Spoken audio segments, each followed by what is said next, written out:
ఒడిశాలోని పూరిలో జరిగే జగన్నాథ రథయాత్ర ప్రపంచవ్యాప్తంగా ఎంత ప్రసిద్ధి చెందిందో అందరికీ తెలిసిందే.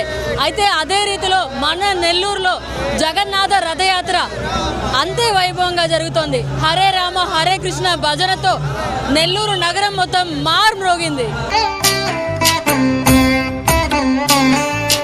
జయ జనార్దన కృష్ణ రాధికాపతే నందనందన కృష్ణ రుక్మిణీపతే.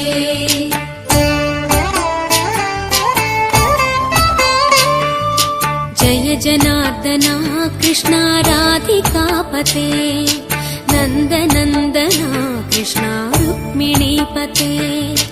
గరుడ వాహన కృష్ణ గోపికాపతే శరణు మోహన కృష్ణ ప్రభో సద్గతే. జయ జనార్దన కృష్ణ రాధి